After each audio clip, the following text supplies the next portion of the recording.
What's up, Ramley? You are now in the kitchen with Chef Nixon for all your fixings for the latest and greatest of VCU men's basketball. So, Davidson hosted VCU, another road game in the A10. How'd it go? Let's get into it. All right. So, Davidson enters this game with a record of 12-7. However, they're 2-4 in the conference. It should be noted that Davidson hasn't been able to get a home win in conference, which is very odd because Davidson has a pretty decent home court environment. The Speedo guys, and maybe that's why they haven't been able to win. But anyway. They're coming off a victory over St. Louis, a pretty dominant victory, might I add. And even before that, they played the University up in Rico, who is now leading the conference. I believe 7-0 in the conference right now. And they played them very well and took them to overtime. So they should be feeling pretty confident and pretty eager to pull out a victory over a VCU team. Knowing how they played the top team in the conference as of right now. Now Davidson is led by David Huffman. He's averaging 13.5 points per game, 5 assists, 5 rebounds. He's one of these players that really does it all, and you can see that through his stats and production that way. And Davidson will have to be without what's my guy's name? David Skogman. He is their center. He's averaging 13 points per game and also 5 rebounds. But he is a shooter, along with being one of their top shot blockers as well. So how can someone else step up to help Davidson win? And can Davidson finally figure out the formula and do what it takes to pull out a home victory? Now, VCU, on the other hand, they have an identical record as Davidson, 12-7, but they are 4-2 in the conference after losing the first two to George Washington and to St. Bonaventure. But VCU is currently riding a 4-game winning streak.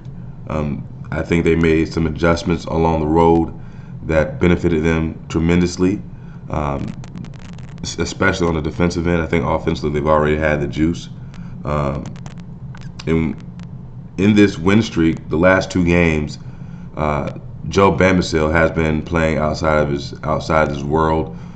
He's been averaging 27 points per game in that stretch, which is amazing. And VCU has been fortunate to have different guys or multiple guys that can step up when someone else is down. And when Zeb Jackson went down, I think Joe Bambisil filled his shoes quite nicely. But now VCU is lucky enough to have Zeb Jackson back on the court. He did not get the start, but he's back on the court, recovered from that back injury, which was back spasms, which can be very scary, but it's good to see him back out there. Now Davidson has continuously played VCU very well. Their style of play has always given us a little bit of trouble. How would that fare? How would that be this year with the new program, with the new system in the program? New players, will history repeat itself and Davidson still give us a run for them? Give us a run for our money, or will our momentum be too much for them to handle? Let's get into it. All right. Now, Davidson. We talk about their style of play. We talk about the things they want to do. And let's start defensively with them. What they really want to do is they want to pack the paint. They want to pack the paint and force teams to beat them by shooting threes. And they have the length and the athleticism to contest at the end. And that gives them opportunity to win games, because usually Steph Curry has a lot to do with the newfound success of shooting the three. but it's still, if you live by the three, you die by the three. And NBA, college is no different. It's no different. So they want to pack the paint, and they've been doing that successfully for years. Now, offensively, unlike basketball, really, like universal basketball from age groups, high school, all the way up to the pros, the pick and roll is now a very dominant aspect of the game. And Davidson is one of the few teams in the country that don't run a lot of pick and rolls. They do a lot of off-ball movement, a lot of pin downs, a lot of staggered screens, curling to the basket, a lot of off-ball movement that occupies the defense at all times. And it's one of those things where you never have a chance to relax on the defensive end, because if you do, before you know it, your man's going to be back cutting to the basket or coming off a stagger screen that you're not prepared for. So Davidson does a really good job of running their offense and occupying every single last player on the court. So that is one of the reasons why I think David Skogman will be missed in this game for Davidson. I think that his ability to shoot the ball is tremendous for them, because it makes the defense have to worry about his ability to shoot the ball and stretch the floor. It opens up the floor, which allows players to have more time coming off the screens. And if you're defensively, if you're not all the way in the ball and giving your teammates that extra half a second to recover, then you can be look up and you'll be down 10 points just from the threat of someone else shooting the three. So now when we get to this game, shout out to everybody who came to the watch party. That was a long streaming event, because we had the Richmond and Dayton game on beforehand, which was a really good game. I thought, just quick interjection on that, I thought that Richmond played well enough to win, and I thought that Dayton didn't play their best. And the University of Henrico did what they needed to do to get the victory on their home court. So moving on from that, we start the game with 11 minutes left in the half. And from what we can see, it's 15-10. It's a back and forth game. And at this point in time, VCU has made all threes to get this. Your usual suspects, Max Shoga and Joe Bamsil hit 2. I think Max hit 3, which is a good thing for us. And I think once we can get some shots going, that allows the paint to be open a little bit more in our driving lanes, and which benefits us when it comes to ball movement, so we don't get as stagnant offensively. So that was good to see it start off. But I really thought that Davidson did a really good job of being physical and really dialing in on what they need to do and trying to give the extra effort, like the 50-50 balls. They were getting a lot of those in the first half. Just the extra effort type of thing really kept them in the game. Now, VCU had I want to say it was a 4-point lead at this point in time. And this is something I really don't see from VCU, but it led me to think, like, whoa, we gotta nip that in the bud, or it can be detrimental down the road. And I call it here on my notes, the first half fumble. At this point in time, we were up 4 points, but the momentum was heavily shifting towards us. Davidson, like I said, Davidson in this game, they were playing hard, they were making the right plays, but we were starting to gain some momentum. And it starts with Zeb Jackson shooting an ill-advised 3. It wasn't a bad shot, but it was early enough in the shot clock to where you don't want Zeb taking that shot, because Zeb's only shooting 28% from three at this point in time in the season. And I also think that he can do so much more when he gets downhill and get to the paint. So if it's a 50-50 shot, whether you should take it or not, for Zeb, I think he should eat the space up and create for himself or create for somebody else. And he did that majority of the game, but this is a stretch that I want to highlight, because just these small things and what it led to, and how if you're playing a team like Dayton or University of Henrico, or even Loyola Chicago, it can lead to something worse or a loss. So he takes the ill-advised three. Boom. He knows he didn't. He goes back down court tapping his chest, like, my bad. But he allowed that to linger with him for the next play. And fast forward, Davidson does some ball movement stuff, and it's an opportunity for, like, Kwani gets drove baseline. Zeb is the help man, and instead of stepping up outside the paint, hands up, walling up, he hesitates. And that's all it takes, ladies and gentlemen. That's really all it takes, is a hesitation in the rotation defensively, and you'll get beat. So he hesitates, and that makes him come over to help late. Davidson scores. Right? One, break of momentum. That's two things. Ill-advised shot, they come down, which we could have ended up pushing it to 6 or 7, depending on, we get a good shot, 6 or 7. Then it comes down, they end up scoring. So now it's a 2-point game. Then we come down, we miss, they come down, they miss, or we actually get a steal. Joe Bamsil has the ball. Matter of fact, it's a turnover. We come down, we turn it over because Max tries to make a play, pass it to the middle. It gets tipped. They're off to the races. However, we end up getting another steal pretty quickly. Max hasn't even crossed half yet. Joe Bamsil has the ball. It's basically a 2-on-1. All he has to do is pass it up to Max.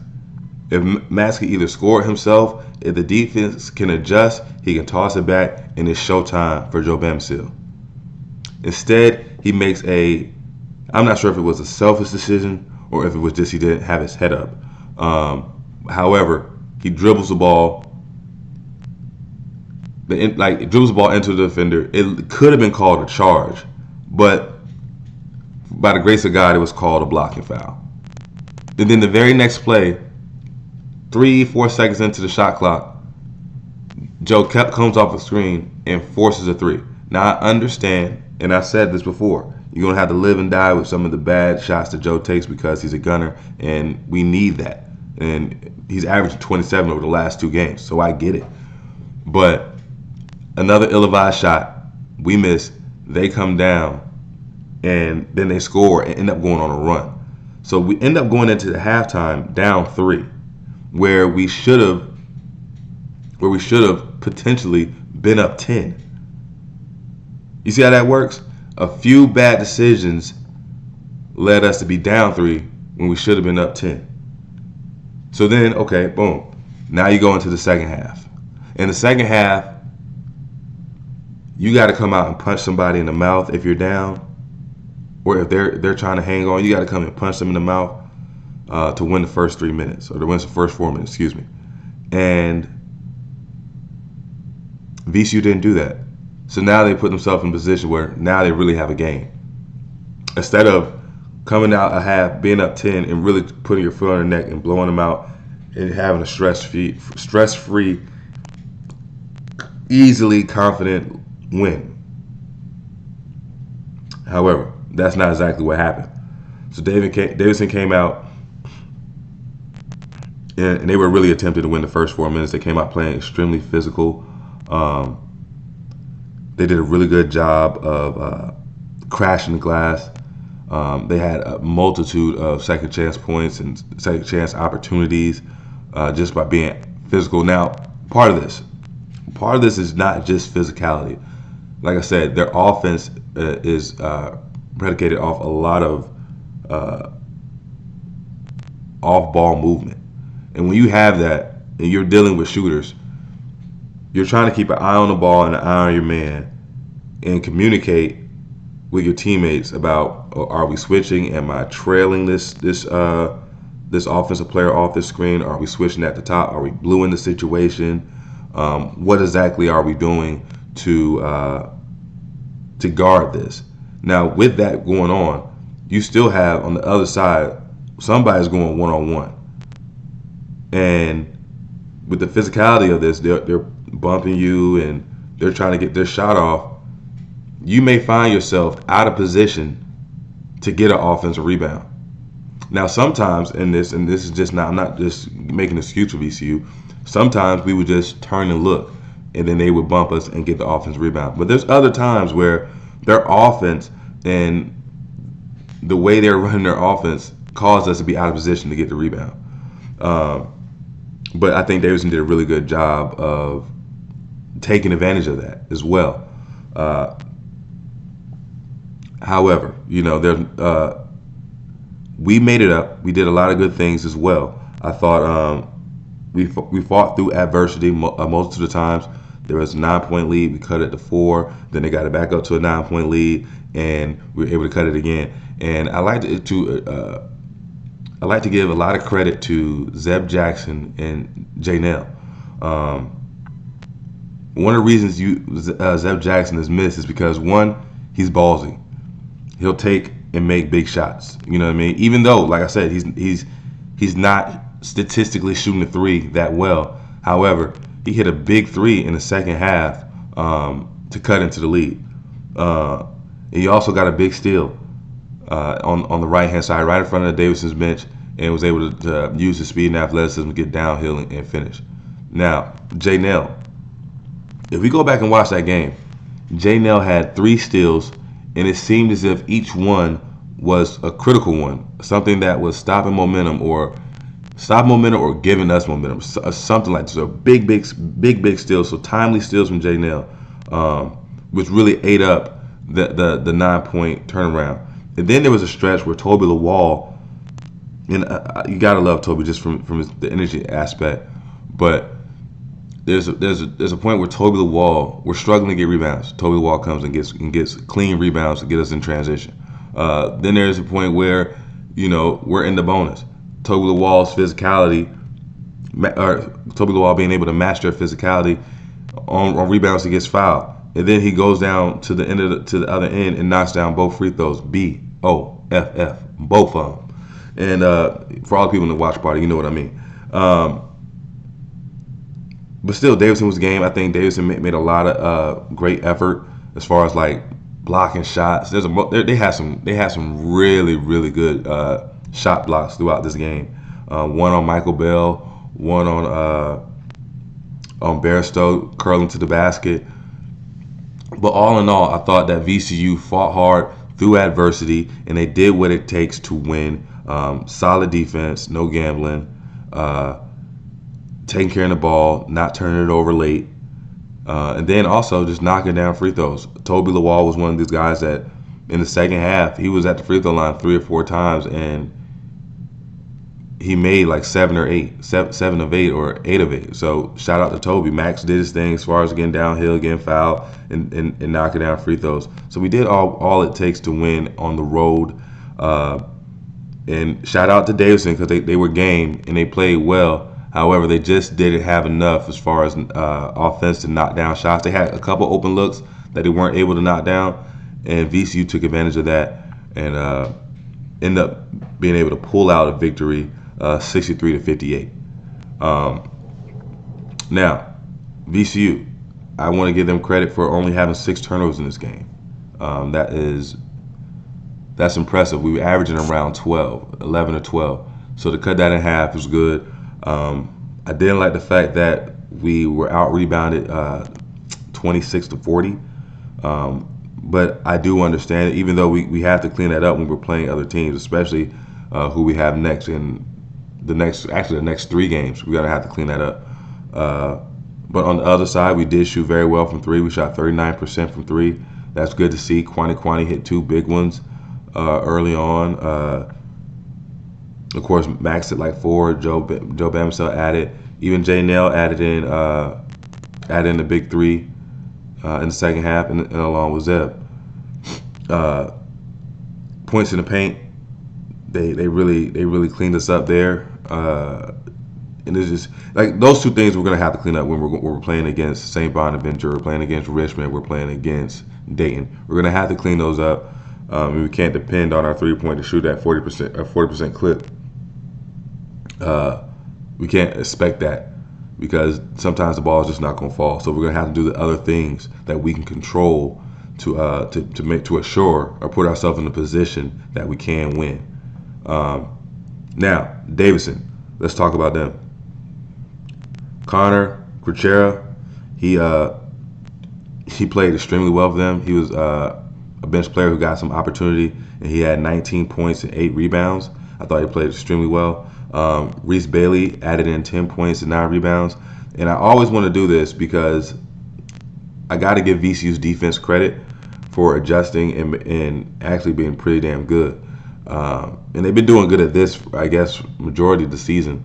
But when it comes to a team having a go-to player, VCU does a really good job on. Grant Huffman, he was able to get 8 points, 4 rebounds, 5 assists, which is pretty decent, but it's still under his averages. At least not the rebounds. I mean, not the assists, but the rebounds and the point total.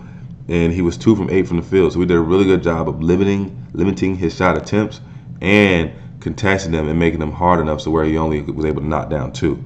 So I want to give VCU's defense credit for that. Now, for VCU, Max Shoga led the way. He had 18 points and 5 rebounds. Toby Lawal had 13 points, 6 rebounds. The nice alley, the scrappy putback, and then a lot of that came from free. Oh, and the monster dunk in the first half. Goodness gracious. Shout out to Toby Lawal. But three field goals, but everything else came from the free throw line, and you just got to give him credit for the work that he puts in. And if you talk to him, if you heard the post game interview, he was saying that he gave his 2 cents on like he's confident. He works every single day on coming in the gym and getting shots up, and it's good to see it finally pay off for him. Now my low key player of the game. I could have gave it to Jay Nell, but being that it was his first game back, I'm going to give it to Zeb Jackson. He had 9 points, 2 steals, a big 3, and a big steal that helped cut the lead and keep VCU in it until we were able to take it over and dominate the second half. Now, moving forward, I really don't have to say much. You already know what it is. Time to get your get back. VCU travels to St. Bonaventure this Tuesday. We will have a watch party for it, so tune in, be ready for that. But St. Bonaventure came into the Seal Stewart Center, the Stew, and played extremely well. Hasn't played that well since. They actually just got a win over St. Joe's this Saturday. St. Joe's, well, they fell off, but. They came into the Stew, played extremely well, won on our home court, let us know about it, and they've always been a pain in the ass for VCU. Now it's time to return the favor. That's just it. There's no more talking. There's nothing to say. If you're not motivated for this game, I don't know what's wrong with you. Get your get back. All right? And that's all I got for y'all, man. Much love to everybody who showed up to the watch party. Like I said, we are going to be doing it again for this Tuesday against St. Bonaventure. Be there. BYOB is going to be a lot of love. But until next time, never quit. Stay humble. Peace.